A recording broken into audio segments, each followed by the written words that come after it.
Саламатсыңарбы балдар? Кезектеги кыргыз тил сабагыбызды баштайбыз. Мен силер менен эфирден кайрадан жолукканыма өтө кубанычтамын. Биз силер менен өткөндө кыргыз тилиндеги функционалдык стилдер, анын ичинен иш кагаздарынын стилиндеги айрым документтер менен иштөөнүн жол-жоболору жана ошондой эле анын түрлөрү боюнча маалымат алганбыз. Ал эми бүгүн биз силер менен публицистикалык стилге мүнөздүү болгон айрым жанрларга токтолмокчубуз. Мына ошондой публицистикалык стилге мүнөздүү болгон жанрлардын бири бул интервью. Демек, сабагыбыздын темасы интервью. Ал эми сабагыбыздын максаты бүгүн биз силер менен интервью тууралуу маалымат алабыз, анын үлгүлөрү менен таанышабыз жана өз алдынча интервью даярдоого үйрөнөбүз. Интервью деген сөз бул англис тилинен которгондо аңгемелешүү, маек дегенди билдирген публицистикадагы негизги жанрлардын бири. Журналисттин коомдук маанилүү маселелер боюнча бир же бир нече адам менен болгон маеги.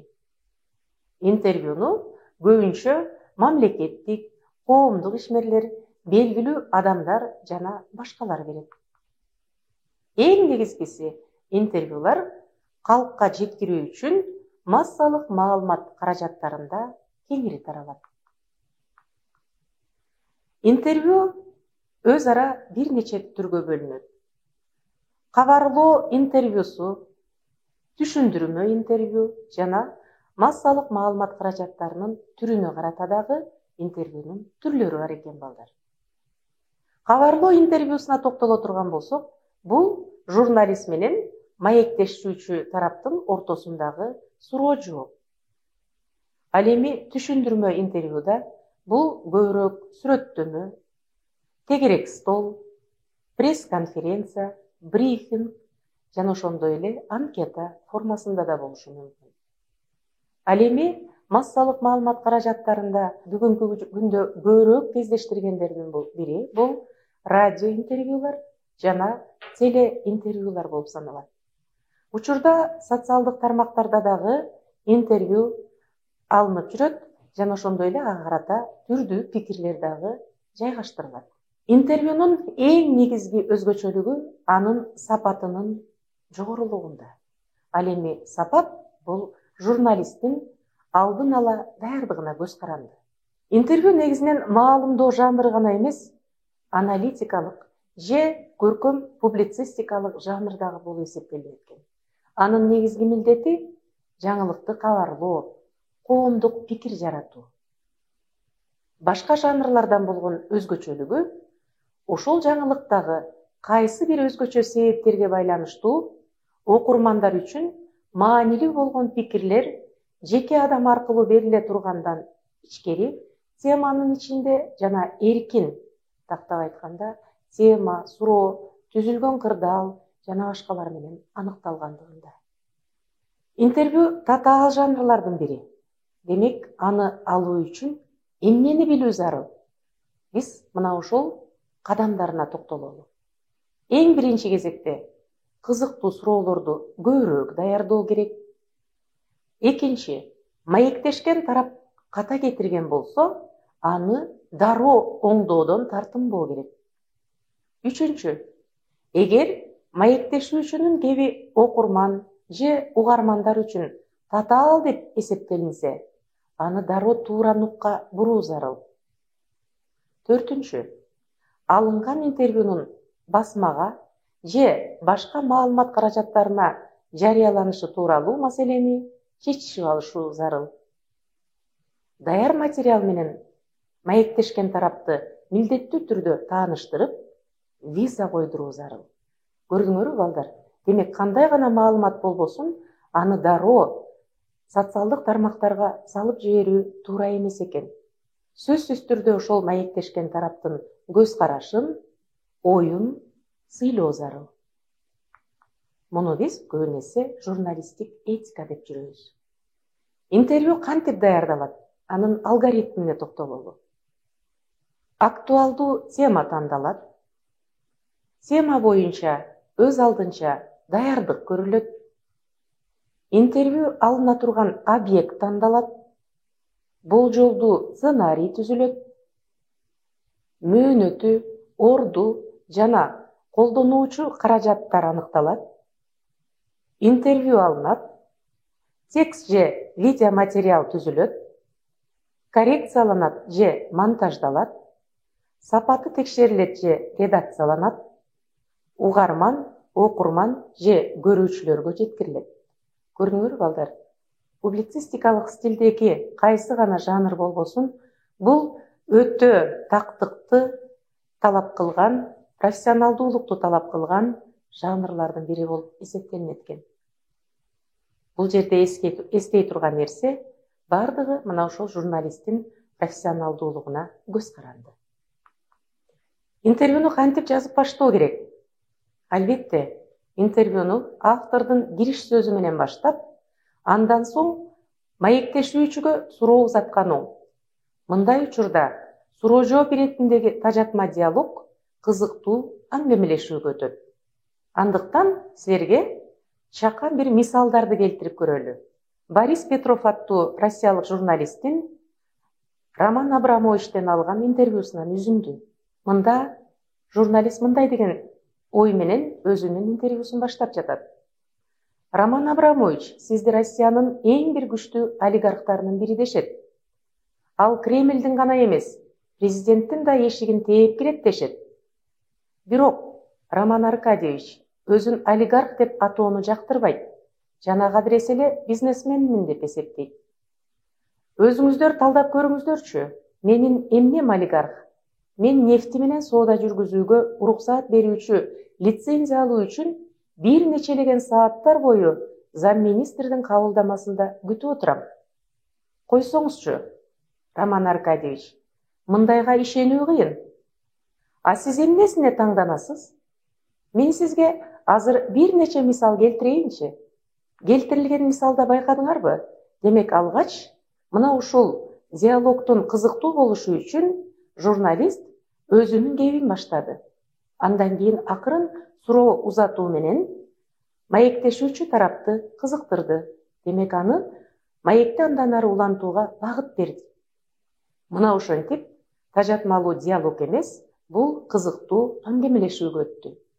Ал үчүн эң биринчи кезекте журналистте мына ошол өзү тарап жөнүндөгү маалымат сөзсүз болушу керек. Тактап айтканда, ал маектешкен тараптын ким экендигин аныктап алышы зарыл. Биз билгендей эле, Роман Абрамович эң биринчи учурда бул Россиядагы эң мыкты олигархтардын бири экендигин бардыгыбыз билебиз. Демек, окурмандар үчүн кызыктуу факты мына ушул. Андыктан ал өзүнүн кириш сөзүндө ушул сүйлөмгө көбүрөөк басым койгон. Байкагыла, демек, Роман Абрамович каалаган эшигин тээп кирет деген чакан тема менен ал гезиттик же болбосо радио интервью же теле интервью бере турган болсо, анда окурмандарды сөзсүз түрдө өзүнө кызыктырат. Көрдүңөрбү балдар? Демек, кандай гана интервью болбосун, анда окурмандын бүйөрүн кызыта турган теманы аныктап алуу зарыл. Чындыгында эле, жалпы масса мына ушул Роман Абрамовичтин ким экендиги тууралуу маалыматтарды аңгемелешкен учурда өздөрү үчүн кабыл алат. Демек, ал 88-жылы уют фирмасын негиздегендиги, 90-жылдан баштап нефти заттары менен иштегендиги, 2005-жылы Сибнефтин 73% акциясын Газпромго сатуу менен 13 миллиард пайда көргөндүгү, жалпы капиталы Евразис 29,7 порттор, кыймылсыз мүлктөрү бар экендиги, партнерлору өзүнүн уулу Александр Абрамов жана Александр Фларовтор, Англиянын Челси футбол клубунун ээси экендиги жана ал клуб 2018-жылы Forbes журналы аркылуу 2 миллиард доллардан ашык суммага баалангандыгы, ошондой эле 2006-жылы Москванын жанында жайгашкан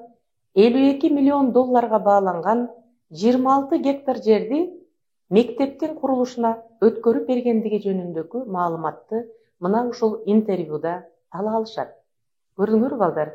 Демек, журналист маектешүүчү тууралуу маалыматка ээ болуу менен гана аны мактап тим болбостон, бул жерде негизги максат угарман же окурман кандай маалыматка ээ болгусу келет жана ошол биринчи булак кандай маалыматты берет, ушул максатты көздөсү зарыл.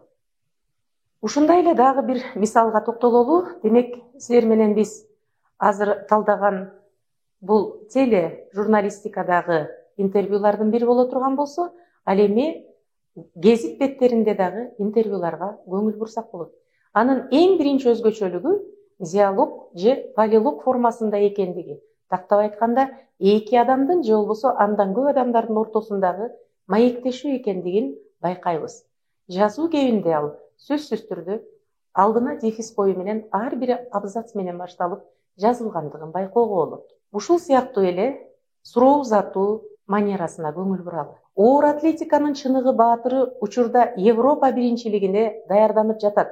Жана бул сиздин спорт менен коштошуучу акыркы мелдешиңиз деп угуп жатабыз. Ушул чынбы? Көрдүңөрбү? Бул жерде журналист өзүнүн профессионалдуулугу менен ал адам жөнүндөгү маалыматты берүү менен суроону узаткандыгын байкадык. Ооба, бул менин чоң спорттогу акыркы мелдешим. Мен кетип жатам. Демек, эмне үчүн кетип жаткандыгы окурмандар үчүн кызыгууну жаратты. Суроо андан ары уланат. Бул чечимди кабыл алуу сизге оор болгон чыгар. Канткен менен спортто канчалаган жылдарыңызды арнадыңыз? Айтмакчы, кыргыз спортундагы сиздин жараткан ийгиликтериңиз тууралуу учкай сөз кылсак, баары кантип башталган? Бул узак сөз. Демек, көрдүңөр балдар, мына бул ойду ал андан ары улантат. Журналисттин кийинки суроосу: келечек пландарыңыз тууралуу бөлүшсөңүз. Макул. Демек, ал өзүнүн келечек пландары жөнүндө бөлүшөт. Сөзсүз түрдө интервьюнун жыйынтыгында журналист акыркы сөз өзү тарабынан аткарыла тургандыгына көңүл буралы. Угармандарга же көрөрмандарга сиздин каалооңуз. Көрдүңөр балдар, интервью дагы текст формасында бүткөн бир ойду өз ичине камтыгандыктан башталышы, өнүгүшү жана жыйынтыгына ээ. Эскертүү.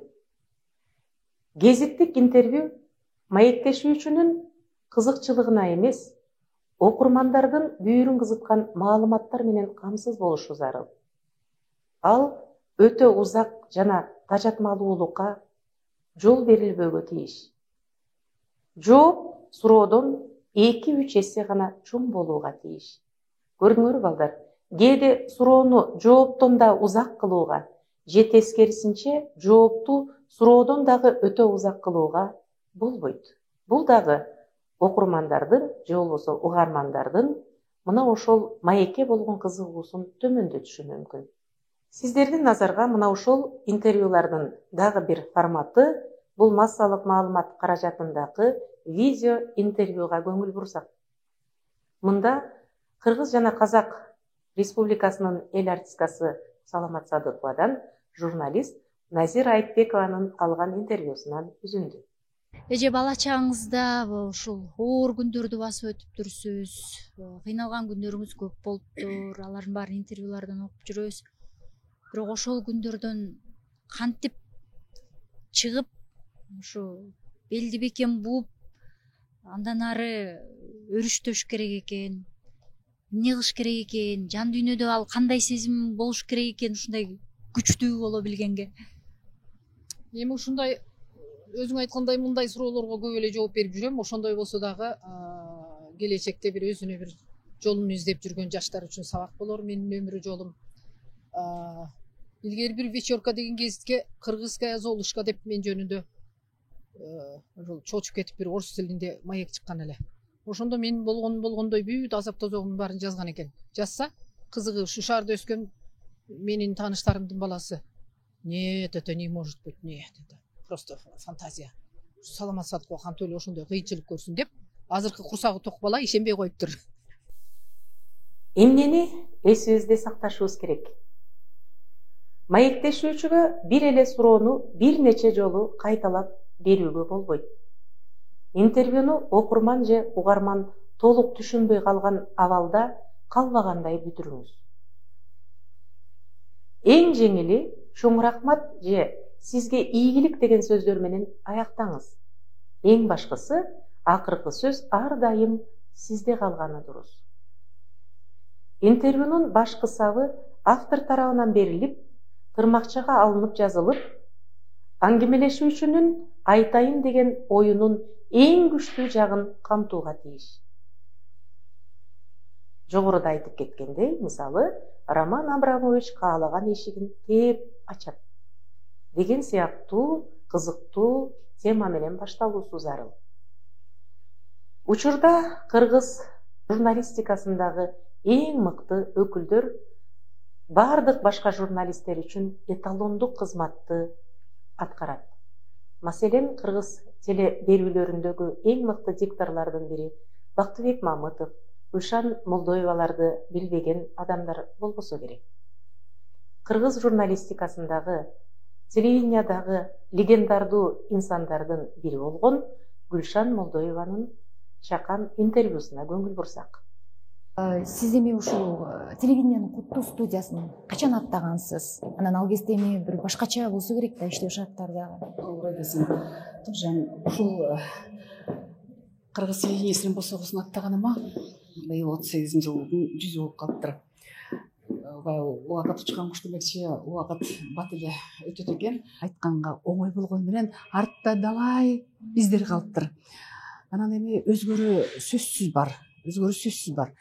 Ал биз иштегенде мынандай техникаларды биз көргөн жокпуз. Биз жанагы оор, ары бери операторлор септеп жылдырган камералар болор да.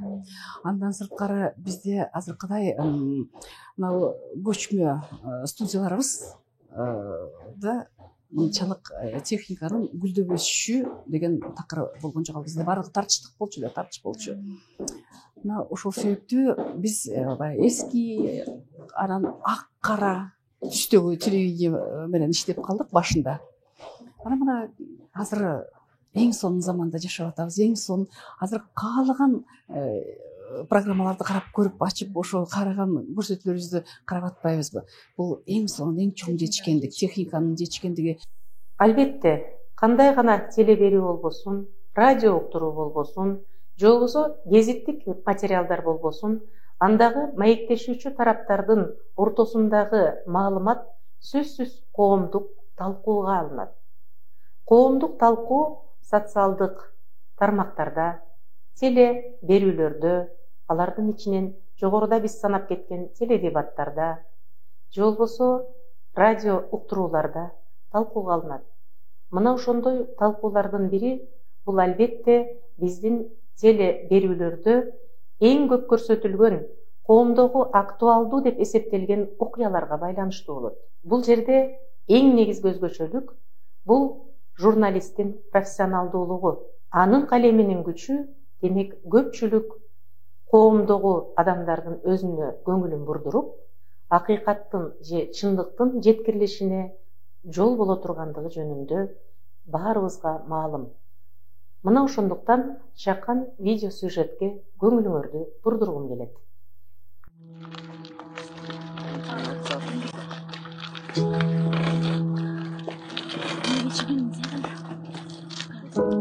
Бул бир эле адамдын тагдыры эмес, бир эле адамдын маселеси эмес. Бүтүндөй ошол жаш муундардын, жана биз айткандай мүмкүнчүлүгү чектелген адамдардын маселеси.